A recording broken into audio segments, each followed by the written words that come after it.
7 ദിവസം ഇത്രയും ആൾക്കാർ ഉപയോഗിച്ച് നിറഞ്ഞു കവിഞ്ഞ് കിടക്കുന്ന ബാത്റൂമിലാണ്. അതുകൊണ്ടാണ് ഞങ്ങൾ ആഹാരം കഴിക്കാനും വെള്ളം കുടിക്കാനും പോലും നമ്മൾ മടിച്ചത്. വെള്ളം കുടിച്ചു കഴിഞ്ഞാൽ ബാത്റൂമിൽ പോകണം. 3 ദിവസം കഴിഞ്ഞപ്പോഴത്തേക്കും ജനറേറ്ററൊക്കെ സ്റ്റോപ്പായി, കംപ്ലീറ്റ് ഡാർക്കാണ്. ഇപ്പോൾ നടക്കുന്നതായാലും പഹൽഗാമിൽ നടന്നതായാലും കണ്ടഹാറിൽ സംഭവിച്ചതായാലും എല്ലാം ഇന്നസെൻ്റ് ആയിട്ടുള്ള സിവിലിയൻസ് ആണ് ഇതിലെല്ലാം പെട്ടത്.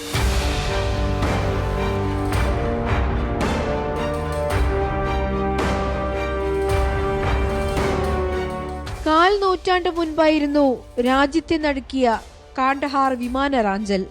ഭീകരർ റാഞ്ചിക്കൊണ്ടുപോയ വിമാനത്തിലെ ഏക മലയാളിയായിരുന്നു ക്യാപ്റ്റൻ രവികുമാർ. മരണം മുന്നിൽ കണ്ട ആ 7 ദിവസങ്ങൾ. ഓപ്പറേഷൻ സിന്ദൂറിൽ ജെയ്ഷെ മുഹമ്മദ് കൊടും ഭീകരൻ അബ്ദുൾ അസർ റൌഫ് കൊല്ലപ്പെട്ട വാർത്തയ്ക്ക് പിന്നാലെ ക്യാപ്റ്റൻ രവികുമാർ പറഞ്ഞത് ഇങ്ങനെ: ഇത് ഞങ്ങൾക്ക് വൈകി കിട്ടിയ നീതി. ട്രിപ്പ് എന്ന രീതിയിൽ നമ്മൾ ആദ്യം പ്ലാൻ ചെയ്തതായിരുന്നു. വൈഫും കുട്ടികളും ഒക്കെ ആയിട്ട് പോകാമെന്നുള്ള രീതിയിൽ ആലോചിച്ചു. പിന്നെ അത് കഴിഞ്ഞപ്പോഴത്തേക്കും എൻ്റെ വൈഫ് പറഞ്ഞു, ഞങ്ങൾ എന്നാൽ ട്രിവാൻഡ്രത്തേക്ക് പൊക്കോളാം എന്ന് പറഞ്ഞപ്പോഴത്തേക്കും അത് അങ്ങനെ ചെയ്തിട്ട് അവർക്ക് അവിടെ വേറെ എന്തോ ഇതൊക്കെ ഉണ്ടായിരുന്നു. അപ്പോൾ അവർ ട്രിവാൻഡ്രത്തേക്ക് പോകാം, എന്നാൽ ഞാനിത് പ്ലാൻ ചെയ്തത് നേപ്പാളിലേക്ക് പോകാമെന്ന രീതിയിൽ പോയതാണ്. പോകുമ്പോഴത്തേക്കും അത് തിരിച്ചു വരുന്നത് ലാൻഡ് ബോർഡറിൽ കൂടി ആയാൽ കൊള്ളാം എന്നൊരു റൗണ്ട് ട്രിപ്പ് പോലെയായിരുന്നു പ്ലാൻ ചെയ്തിരുന്നത്. ഇവിടെ നിന്ന് ഡൽഹിക്ക് ട്രെയിനിൽ പോയി. ആഗ്ര എത്തിയപ്പോഴത്തേക്ക് ട്രാവൽ മേറ്റ്സ് പറഞ്ഞതാ ഇതിവിടെ ആഗ്രയാണെന്ന് പറഞ്ഞു. ഞാൻ അവിടെ ഇറങ്ങി. എൻ്റെ ഫ്ലൈറ്റ് പിറ്റേ ദിവസത്തേക്കായിരുന്നു. അപ്പോൾ അവിടെ ഇറങ്ങി ഞാൻ ആഗ്രയൊക്കെ കണ്ടിട്ടാണ് ഡൽഹി എയർപോർട്ടിലേക്ക് എത്തിയത്. ഫ്ലൈറ്റ് ടേക്ക് ഓഫ് ചെയ്തു, നേപ്പാളിൽ ഇറങ്ങി. നേപ്പാളിൽ ഇതുപോലെ തന്നെ ഞാൻ താമസിച്ചു. എവറസ്റ്റിൻ്റെ അടിവരെയൊക്കെ പോയി, ലോക്കൽ ബസ്സുകളിൽ സഞ്ചരിച്ചു. അതൊക്കെ വളരെ ഹിലാരിയസ് ആയിട്ടുള്ള ഓർമ്മകളാണ്.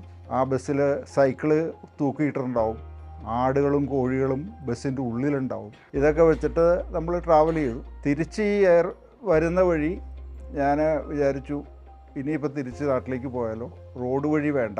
എൻ്റെ യാത്ര കട്ട് ചെയ്തിട്ട് ഞാൻ പോരാമെന്ന് വിചാരിച്ചിട്ട് എയർലൈൻസ് ഫ്ലൈറ്റ് ഉണ്ടോ എന്നുള്ളത് നോക്കി. ഇന്ത്യൻ എയർലൈൻസിൽ ആദ്യം അപ്രോച്ച് ചെയ്തപ്പോൾ അവർ പറഞ്ഞു ഇപ്പോൾ ഫ്ലൈറ്റ് കൺഫേംഡ് ആയിട്ട് തരാൻ പറ്റില്ല, വൈകുന്നേരം ഒന്ന് ശ്രമിച്ചു നോക്കാൻ പറഞ്ഞു. അപ്പോൾ ഞാനത് വൈകിട്ട് ഒരു 5 മണിയായപ്പോഴത്തേക്കും അവർ ഓഫീസ് അടയ്ക്കുന്നതിന് മുമ്പ് അവിടെ ചെന്നപ്പോൾ പറഞ്ഞു യു ആർ ലക്കി, ഒരു സീറ്റ് അവൈലബിൾ ആണെന്ന് പറഞ്ഞു. It turns out to be unlucky. Because അതില്ലായിരുന്നെങ്കിൽ ഞാൻ ഈ പറഞ്ഞ പോലെ പഴയ റൂട്ടിൽ കൂടെ തന്നെ വന്നേനെ. അപ്പോൾ അവരത് ബുക്ക് ചെയ്തു. പിറ്റേ ദിവസം 2:30 മണിയുടെ ഫ്ലൈറ്റ് ഓമിറ്റ് ചെയ്യുന്നത്. അതിന് വേണ്ടിയിട്ട് ഞാൻ നേരത്തെ എയർപോർട്ടിലെത്തി. അവിടെ ഒരു ക്ലിയറൻസോ സെക്യൂരിറ്റിയോ ഒന്നും ഉണ്ടായിരുന്നില്ല. വാക്കിൻ. ഞങ്ങളന്നേരം വെയിറ്റ് ചെയ്തു. അപ്പോൾ എൻ്റെ ചുറ്റും ഇഷ്ടംപോലെ കപ്പിൾസും ഫാമിലിയും ഒച്ചയും ബഹളവും. അവർ ഭയങ്കര ഹാപ്പിയായിട്ട് പോകുന്നുണ്ടായിരുന്നു. ക്രൗഡിൻ്റെ കൂട്ടത്തിൽ ഈ പറയുന്ന ടെററിസ്റ്റും ഉണ്ടായിരുന്നു. നമ്മൾ നോട്ടീസ് ചെയ്തില്ല ആ സമയത്ത്. ഇത് കഴിഞ്ഞാൽ ഫ്ലൈറ്റ് ഡിലേ ആയി. 2 മണിക്കൂർ ഡിലേ ആയി. 4:30 മറ്റാണ് ആ ഫ്ലൈറ്റ് ഡൽഹിയിൽ നിന്ന് നേപ്പാളിൽ ലാൻഡ് ചെയ്തത്. അത് കഴിഞ്ഞിട്ട് എല്ലാവരും ഹേർഡ് മെൻറ്റാലിറ്റി എന്ന് പറയും. ഗേറ്റ് തുറക്കുമ്പോഴത്തേക്ക് എല്ലാവരും കൂടി അങ്ങോട്ട് ഓടിപ്പോകുന്നു. നമ്മുടെ ഇന്നത്തെ പോലത്തെയുള്ള സെക്യൂരിറ്റിയോ ചെക്കിങ്ങോ ടിക്കറ്റ് ഉണ്ടോ ഇതൊന്നും അവിടെ ഉണ്ടായിരുന്നില്ല. ഞങ്ങളെയൊക്കെ കൂടെ ഇടിച്ച് കയറി. അപ്പോൾ നമ്മളും ആ കൂട്ടത്തിൽ അകത്തേക്ക് എത്തി. ടേക്ക് ഓഫ് ചെയ്ത് കഴിഞ്ഞാൽ അവർ ഡ്രിങ്ക്സും മറ്റുള്ള കാര്യങ്ങളൊക്കെ സെർവ് ചെയ്തു. ഫുഡ് ഇതൊക്കെ കഴിക്കാനായിട്ടോ ഇല്ല കഴിച്ചുകൊണ്ടിരിക്കുന്ന സമയത്താണ് എൻ്റെ 2 സീറ്റ് മുൻവശം വലതുവശത്തുള്ള ഒരാൾ എഴുന്നേൽക്കണത്. എഴുന്നേറ്റ് കഴിഞ്ഞാൽ ഉടനെ പുള്ളി അതിൻ്റെ മാസ്ക് വലിച്ചിട്ടു. അപ്പോൾ ഞാൻ വെച്ച് ഇതെന്താണെന്ന് നമ്മൾ ആലോചിക്കുമ്പോഴത്തേക്കും ബാക്കിലും ഇതേപോലെ ഒരാൾ എഴുന്നേൽക്കുന്ന പോലെ എനിക്ക് തോന്നുന്നു. ഈ സമയത്തിന് ഉള്ളിൽ ഫ്രണ്ടിലേക്ക് ഒരാൾ നടന്നു പോകുന്നുണ്ടായിരുന്നു. അയാളുടെ കയ്യിലൊരു ഗണ്ണും ഉണ്ടായിരുന്നു. കുറച്ച് കഴിയുമ്പോൾ അയാൾ കോക്പിറ്റിൻ്റെ ഉള്ളിൽ കയറി കഴിഞ്ഞപ്പോഴത്തേക്കാണ് ഇവർ പറഞ്ഞ് ഈ ഫ്ലൈറ്റ് ഹൈജാക്ക് ചെയ്തിരിക്കുകയാണ്, ഇനി ആരും അവിടെ നിന്ന് എഴുന്നേൽക്കരുത് എന്ന് പറയും. അപ്പം നമ്മൾ ഓൾമോസ്റ്റ് ഒരു 3-4 മിനിറ്റ്സ് നമ്മളിത് റിയലൈസ് ചെയ്യുന്നേ ഇല്ല. നമ്മൾ ഏതോ ഒരു ഫിലിം കണ്ട പോലെയാണ് എനിക്ക് തോന്നിയത്. ഇതൊരു ഡ്രില്ലാണോ അതോ എന്താണ്? ഇവരെഴുന്നേൽക്കുന്നു, ഇത് പറയുന്നു. ചുറ്റുമുള്ള ആളുകൾ അപ്പോഴും അങ്ങോട്ടും ഇങ്ങോട്ടൊക്കെ സഞ്ചരിച്ചുകൊണ്ടിരിപ്പുണ്ട്. ചിലർ ബാത്റൂമിൽ പോകുന്നു, ചിലർ അപ്പുറത്തെ സീറ്റിലേക്ക് പോകുന്നു. അപ്പോൾ അവർ കുറേയും കൂടെ സ്ട്രിക്റ്റ് ആയിട്ട് പറഞ്ഞു ഇത് ഹൈജാക്ക് പ്ലെയിനാണ്. അപ്പോൾ ഇതിന് കോക്പിറ്റിൽ നിന്ന് പൈലറ്റിൻ്റെ ഇത് വന്നു. പൈലറ്റിന് പറഞ്ഞിരുന്നില്ല, കോക്പിറ്റ് അവർ തുറന്നു കൊടുത്തു. സീനിയർ ആയിട്ടുള്ളൊരു ഹൈജാക്കറായിരുന്നു, അതകത്ത് പോയി. അത് കഴിഞ്ഞപ്പോൾ അവർ പറഞ്ഞു പൈലറ്റിൻ്റെ ഇൻഫർമേഷൻ വന്നു, പ്ലെയിൻ ഹൈജാക്ക്ഡാണ്, എല്ലാവരും ഇവർ പറയുന്ന കാര്യങ്ങൾ ഫോളോ ചെയ്യുമെന്ന് പറഞ്ഞിട്ട്. അപ്പോഴാണത് സിങ്കിൻ ചെയ്യുന്നത്, ഇങ്ങനെ ഒരു സംഭവം ഉണ്ടായി, നമ്മളിത് റിയലാണ് എന്നുള്ളത് മനസ്സിലായി. അപ്പോൾ ഇവർ പറഞ്ഞു എഴുന്നേക്കരുത്, ഫ്രണ്ടിലുള്ള ട്രേ വലിച്ചിട്ടിട്ട് അതിൽ മുഖം കുനിഞ്ഞിരിക്കാൻ പറഞ്ഞു. മുഖം കുനിഞ്ഞിരുന്നു. അത് കഴിഞ്ഞ് കുറച്ച് കഴിയുമ്പോഴത്തേക്കും അവർക്ക് സസ്പീഷ്യഡായിട്ടുള്ള ആളുകൾ, കുറച്ച് ഫിസിക്കായിട്ടും നമ്മുടെ ശരീരഭാഷയും ഒക്കെ ഉള്ള ആളുകൾ ക്വസ്റ്റ്യൻ ചെയ്യാൻ തുടങ്ങി. അതിൽ ഞാനായിരുന്നു രണ്ടാമതോ മൂന്നാമതോ എന്നോടാണ് ചോദിച്ചത്, നിങ്ങൾ എവിടെ നിന്നാണ്, ആരാണ്, എന്താണ് പ്രൊഫഷൻ, എന്തുകൊണ്ടാണ് നേപ്പാളിൽ വന്നത്. അപ്പോൾ ഞാൻ പറഞ്ഞു, ഞാനിങ്ങനെ മെർച്ചൻ്റ് നേവിയിലാണ്, ക്യാപ്റ്റനാണ്, വെക്കേഷന് വേണ്ടി വന്നതാണെന്ന് പറഞ്ഞു. അപ്പോൾ ഇത് തോക്ക് ചൂണ്ടിക്കൊണ്ടാണ് എന്നോട് ഈ ചോദ്യങ്ങൾ മുഴുവൻ ചോദിച്ചത്. എൻ്റെ ശരീരവും ശരീരഭാഷയും, അതുമാത്രമല്ല എൻ്റെ ഈ സാധാരണ നിലയിൽ ഇതുപോലെ ഞാൻ ഹെയർ ഷോർട്ടായിട്ടാണ് കട്ട് ചെയ്യുക. ഒരു മിലിറ്ററി ലുക്കുള്ള ആളായതുകൊണ്ടായിരിക്കാം അവരിത് ചോദിച്ചത്.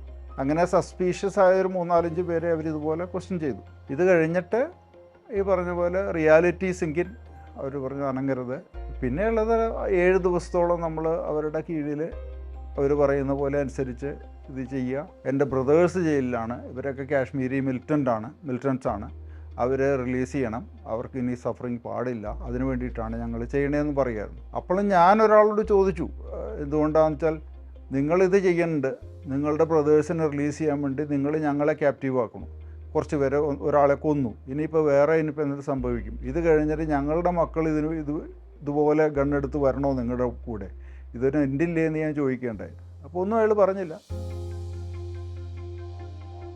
തിരിച്ചു വരുന്ന ഫ്ലൈറ്റിൽ എനിക്ക് ആ ബാത്റൂമിലേക്ക് പോകുമ്പോഴത്തേക്കും ആ സിറ്റുവേഷൻ്റെ കുറച്ച് ഫീലിങ്സ് വന്നിരുന്നു. ചില ആ സ്മെല്ലും ഇതുമൊക്കെ എനിക്ക് അപ്പോഴും എൻ്റെ ഞാൻ 2 തവണ 3 തവണ കുളി കഴിഞ്ഞതാണെങ്കിലും എനിക്കൊരു ഫീലിങ്സ് എൻ്റെ ശരീരത്തിൽ ഇപ്പോഴും ആ സ്മെല്ലുണ്ടോ എന്ന, ഈ വേസ്റ്റിൻ്റെ അല്ലെങ്കിൽ ഇതിൻ്റെ സ്മെല്ലുണ്ടോ എന്നുള്ളൊരു ഫീലിംഗ്. ഒരു 10 സെക്കൻഡ് ഞാൻ ആ ബാത്റൂം ഡോറിലൂടെ നിന്ന് ആകെ ലോസ്റ്റായിട്ടാണ് ഞാൻ പിന്നെയാണ് അകത്തേക്ക് എനിക്ക് കാര്യം നടത്തണത്. പിന്നെയും ഞാൻ നോക്കുന്നത് ഇത് ക്ലിയർ ആണോ എന്നുള്ളതായിരുന്നു. എന്ന് വെച്ചാൽ 7 ദിവസം ഇത്രയും ആൾക്കാർ ഉപയോഗിച്ച് നിറഞ്ഞ് കവിഞ്ഞ് കിടക്കുന്ന ബാത്റൂമിലാണ്. അതുകൊണ്ടാണ് ഞങ്ങൾ ആഹാരം കഴിക്കാനും വെള്ളം കുടിക്കാനും പോലും നമ്മൾ മടിച്ചത്.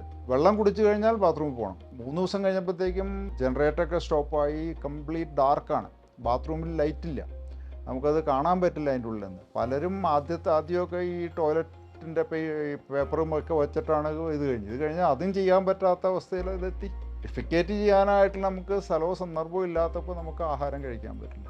എന്നാൽ അതേ സമയത്ത് കിട്ടുന്ന ഫുഡ് ശേഖരിച്ച് വെക്കുന്ന ആൾക്കാരെയും ഞാൻ കണ്ടിട്ടുണ്ട്. അത് നമ്മളുടെ ആൾക്കാർ കൂടുതൽ ഫോറിനേഴ്സ്. എൻ്റെ തൊട്ട് മുമ്പിൽ നിന്ന് സ്വിസ് പൗരന്മാരുമായിരുന്നു. ഫുഡ് കിട്ടിക്കഴിഞ്ഞാൽ അവർ ആ ഫ്രണ്ടിലെ സീറ്റിൽ ഇതിൻ്റെ ഉള്ളിലേക്ക് എടുത്ത് വെക്കും.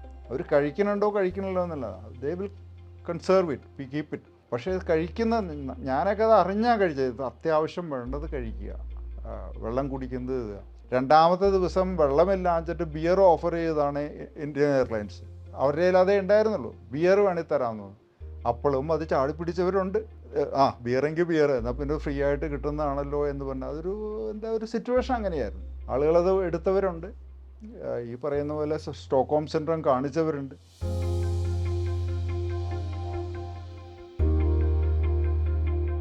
ഒരു നിമിഷം നമുക്ക് ഫ്രീഡം നഷ്ടപ്പെടുമ്പോൾ ഒരു ശ്വാസം എടുക്കാൻ വേറൊരാളുടെ അനുവാദം വേണം എന്ന് പറയുന്ന ഒരു കണ്ടീഷനിലേക്ക് നമ്മൾ പോകുമ്പോഴത്തേക്കും അതിൻ്റെ കാര്യങ്ങൾ അറിയാം. ആ വില, ഫ്രീഡത്തിൻ്റെ വില നമുക്കിപ്പോൾ കിട്ടുന്ന അതിനുള്ള ഇത് നമ്മൾ റിയലൈസ് ചെയ്യുള്ളൂ. വൈകി കിട്ടിയത് ഇത് തന്നെയാണ്. അതിപ്പോൾ അതാവണമല്ലോ, ഇത് വെച്ച് പുലർത്താൻ പറ്റില്ല. ഒരാളുടെ ബ്രദറിനെ രക്ഷിക്കാൻ വേണ്ടി അയാൾ മറ്റുള്ളവരെ ഇത്രയും ജീവനും അത്ര ഫാമിലിയെയും ഇത് ചെയ്യുക. അതേപോലെ തന്നെ പഹൽഗാമിൽ സംഭവിച്ചത് അത് തന്നെയാണ്. അവരുടെ ആത്മാഭിമാനമുള്ള ഓരോ പൗരനും ആഗ്രഹിച്ചിട്ടുണ്ട് ഇവരെ കൈ കിട്ടിയിരുന്നെങ്കിൽ ഈ പറഞ്ഞ പോലെ വെടിവെച്ചേനെ. അല്ല, ഇന്നും ഇപ്പോൾ നമ്മൾ സംസാരിക്കുമ്പോൾ പലരും ആഗ്രഹിക്കുന്നത് ഞങ്ങളും ആ യുദ്ധമുഖത്തായിരുന്നു. ഇപ്പോൾ നടക്കുന്നതായാലും പഹൽഗാമിൽ നടന്നതായാലും അന്ന് കണ്ടഹാറിൽ സംഭവിച്ചതായാലും എല്ലാം ഇന്നസെൻ്റ് ആയിട്ടുള്ള സിവിലിയൻസാണ് ഇതിലെല്ലാം പെട്ടത്.